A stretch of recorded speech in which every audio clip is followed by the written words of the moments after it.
This is Rico Brouwer from the Netherlands talking to candidates of the Pirate Party for the upcoming European parliamentary elections. And that's my guest, Markéta Gregorová of the Pirate Party in the Czech Republic. Or Hi, I should say the Czech you. Pirate Party. No?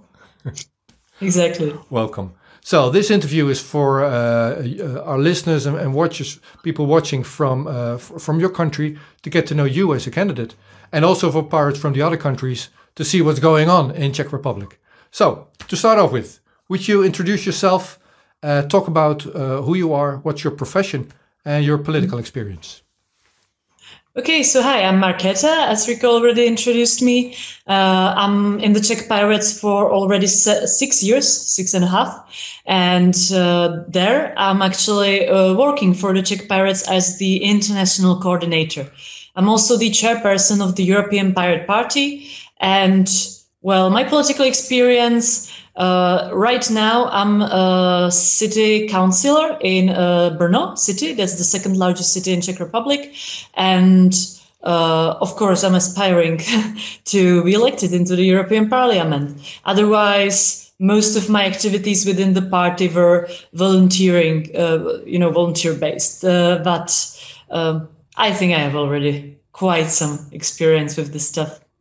So, I don't know when it was, like half a year ago, you had a massive victory with those local elections in Czech Republic. How did that work over the last couple of months?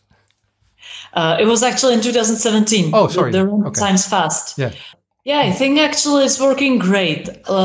We succeeded to build a good structure on which we can base everything. So a lot of people were actually afraid that the success in 2017, when we got into the parliament, would damage us because that it would be too much of a success and we would crumble, But because we were already existing for like 8 years, we had time to establish ourselves, realize what we want and who we are. And I think the success came in the right time, on the right place.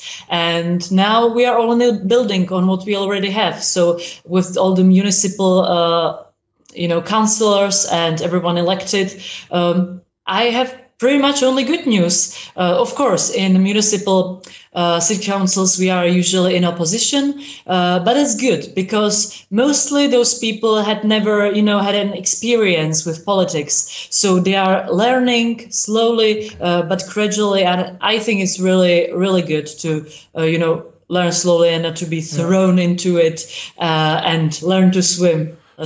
Let's move to European elections then, because can you tell me what's going on for the people that don't know your country, and that might be a lot of people in European Union? What's going on? What's the main area that these elections are about in your country? What are the elections going to be about? We have, I will just set it up. We have 21 MEPs as Czech Republic. And, right now we have mainly one issue that is, of course, migration. But I hope that, or we are trying to shift this towards the real problems, because, of course, only populists and extremists are trying to use this as a lift into the high politics. And we are trying to cut them short because it's really... We think the European Union is really a good thing with a lot of benefits and a lot of good stuff. And we don't want it to be taken from us by these populists and extremists. So that's kind of the problem we as a pirates in the Czech Republic are dealing with right now. And it's kind of our main topic. And of course, I don't know if you know it or the listeners, in Czech Republic, there's one of the smallest turnout. It's like 18% in 2014. The small turnout was only in Slovakia, which is our neighbor. So we really need to work on this because people don't know why should they even go to vote. They don't know about the vote. They don't care about it because they think that Brussels is too far away and they don't know what's being decided there and don't know that it's really important because like 60 to 80% of the legislative that's being discussed in the Czech parliament actually comes from the European Parliament. So it is really bizarre that not even 20% are like deciding about who will be deciding about 80%, of laws here. So that's also our, like, let's say, core topic, to inform people when we are in the European Parliament, and even now, what is being in EU generally discussed, what's its purpose, and that it's peace project that we really want to keep. So you said the Brussels is feels like far away from where you are. Now for you as a candidate, it actually is a long way from home. So what is it in that job that you're looking forward to? Definitely not the moving between Brussels and Strasbourg. Like, that's exactly, I don't want to be controversial, but I feel like the reasons for the transfer are behind us. Like, I know why the reasons begin to exist, but I think we are like one union already, and we feel like it. So why to make the transfer, So that's something I don't look forward to. But what I look forward to, well, I studied at the university European Studies and International Relations. And I was like, since childhood, actually, I was a really strange kid, interested in politics, and I read newspapers and watched TV with my grandpa, and, the political discussions and debates. And I really loved it. So I actually really like politics, how is it done, what's being discussed in it, and European topics. So I'm really looking forward, to the political work. It's as easy as that, because it was kind of my long life dream, to be either someone who studies politics or does politics. And I decided to save the world. So I met Julia Reda 5 years ago when she was just elected. I asked her the same thing, not in an interview, but just casually. And she gave the exact same answer. So I'm looking forward to the job, but the moving between Brussels and Strasbourg, so that's funny. How do you see the future of European Union for the next 5 years? What do you see developing with countries, fighting European Union or being critical of it? That's an interesting question. It, of course, depends a lot on which parties will get into the European Parliament. But I know that a lot of people are concerned about who will get into the EP this time, that it will be a lot of, anti-EU, actually, elected representatives. And I'm actually more optimistic. Maybe it's just, my bubble or the bubble in the Czech Republic, and that we are... there were actually polls yesterday that we will win, it was kind of surprising, but very nicely. And I think that people are starting to realize that the European Union is a good thing and needed. They just kind of feel, cautious because they are confused on what it does for them. And I actually think that we can, tell them what's really going on in there and why should they care and why is it good. And I hope to make it, my work. I actually don't want to work only for pirates or the Czech citizens. I want to work for the whole European Union and for all the European citizens. I want to inform them, educate them, talk to them. I think that is really important. And even so, it sounds like too much and a big goal. Who am I to have small goals, Excellent. So if you look back over the last 5 years, Julia Reda has become somewhat of an authority on the area of copyright reform.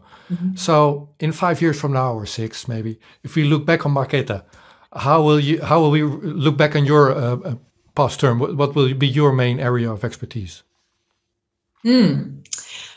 Well, I actually, it's a good question because I really love my topic, but it's kind of hard to explain so that people don't misunderstand me, so I have to prepare. Give it a try. I always say that I decided, that I want to do something important and have an important goal in my life.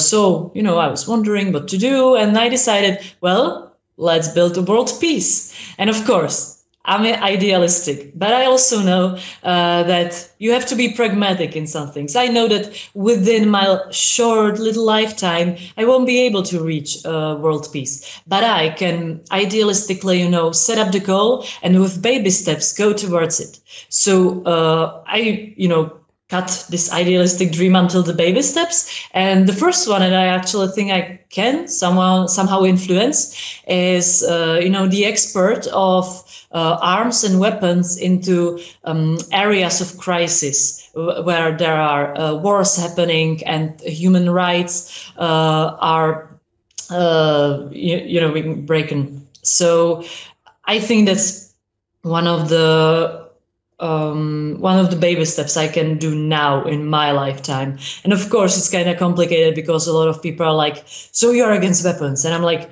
no, actually, I played airsoft and I really loved it. And I think that there is a time and place for having, a weapon as a hobby. I support it. I just don't want these weapons that we create here, and we actually have laws that ban to export it anywhere. Into a crisis area to be broken by, I don't know, we transport it to another country where it's all clear and nice, and then it suddenly disappears in that country because the country has much softer laws. Yeah. So maybe harmonization of the laws, or even tagging of the weapons and everything. But there's a lot of stuff that can be done in this area, or I'm already being briefed in all of it. So generally, I want to focus on this. Well, so one final question that follows on that automatically is, what's your position, or is there any in the Czech Pirate Party on a European army? Oh yeah, for in the future, and again, I'm talking about like future 10, 20, 30 years, we generally support the idea of something like that because it's not like we want to leave NATO or something like that. Definitely. Because it's important to be partners, but we don't want to be like in the middle of power blocks, USA, Russia. We want to be equal partners of all of them. And we can't do it if we are, scrambled across the European continent. So I think in the future, this is one of the points to be equal to them. But for now, we think that it would suffice if, for example, PESCO was, being more harmonized, supported, and more effective and efficient. And Markéta Gregorová of the Czech Pirate Party, thank you so much. Do you have any last remarks for people maybe who want to help you during the campaign? Well, I'm never saying like vote for me or vote for pirates. I always say vote informed. Like inform yourself what the parties that are running represent, like really, not just what they are saying, but what they really represent, and then decide based on your own beliefs who you want to vote and check on them. It's like democracy is not that you give your rights pretty much and your opinions to someone else and hope that they will somehow fulfill it. Excellent. Thank you so much. So the website where this interview and the ones with the other candidates going to be European-Pirateparty.eu, which you set up through your work for the European Pirates. Mm-hmm. Take care and best of luck. /B elections. Yeah, there you go. Bye-bye.